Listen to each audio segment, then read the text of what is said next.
Welcome to my channel. Be all content.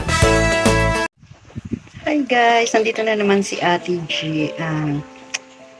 Wala ako masyadong ganap kasi nagpapahinga ako ngayon sa bahay. Bali, wala po akong dialysis ngayon kasi ang dialysis ko po ay 3 times a week. Monday, Wednesday, at saka Saturday.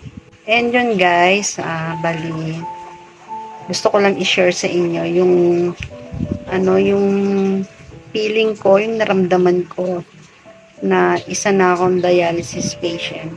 Nung sinugod ako sa ospital, syempre wala naman ako idea na kidney na yung sakit ko. Tapos nahihilo lang naman ako doon. Hindi ko naman naalam na yun din pala ang sintomas ng may mataas ang creatinine. Tsaka yung may sa kidney. Pero, napapansin ko na rin naman noon na sumasakit-sakit na rin yung pagliliran ko, yung balakang ko. Nang hindi nga lang masyado. Tapos, yung bigla na hilo. Tapos, yung iba na yung lasa ko. Akala ko, dahil sa acid reflux ko. Tapos, sumakit yung ulo ko. Yung hinihingal ako. Bali, hindi na ako makatulog. So, yun nga, sinugod ako sa ospital. And, nung linaboratory yung dugo ko, doon nakita na ang taas pala ng creatinine ko. Tapos, tinapat pa kami ng nurse na kailangan na akong i-dialysis kasi kung hindi gagawin, mas marami pang magiging komplikasyon. So, yun guys, sa isip ko parang ayoko, kaya lang nung sinabi ng doktor, kailangan. Sinintay ko naman na mag-decide yung asawa ko. Talagang ang bilis niya sumagot na, sige, i-dialysis ako para magamot yung ko, hindi na ako matoxic dahil sa taas ng creatinine. Noong time na yon, talagang naiisip ko na isang iglap, magiging dialysis patient ako. Yung nga sa isip ko, takot na takot ako. Pero, hindi ko pinakita na natatakot ako. Kasi yung asawa ko, sobrang awang-awa sa akin.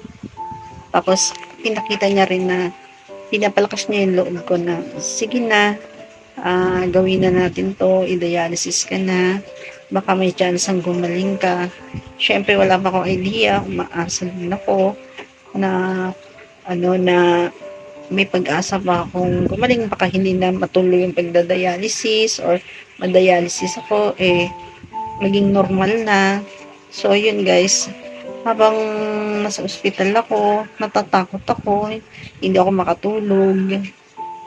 Tapos, nung naiisip ko, ano na yung magiging kalagayan ko pag binutasan na ako dito, kasi hindi pa ako binubutasan dito, naka-schedule pa.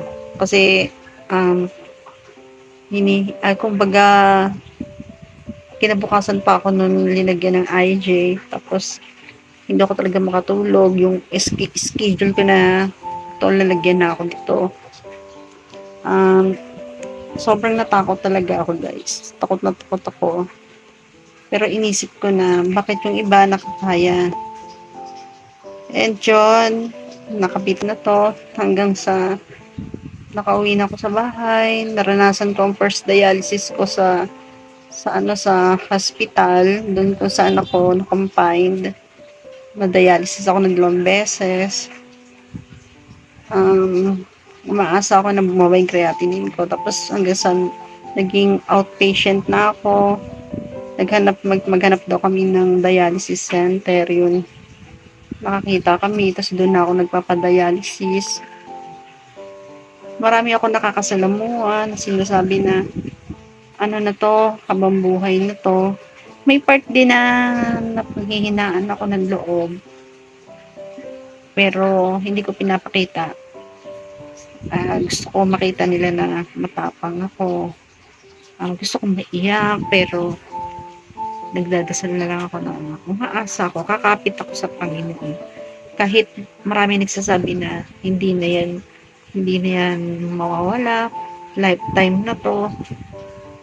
So, tuloy-tuloy pa rin ako guys, umaasa pa rin ako, nagdadasal pa rin ako, tapos kumakain na lang ako ng mga masustansyang gulay, kasi sana no, kung alam ko lang yung magiging ganito ako, di sana kinain ko na ang mga masustansyang gulay. Although na nagda-diet na ako noon, pero syempre may time talaga na kumakain ako ng mga chicheria. Syempre hindi ko naman akalain na masisira yung kidney ko, tapos nagda-diet naman ako, yun, tapos tumaas yung creatinine ko. So yun guys, ngayon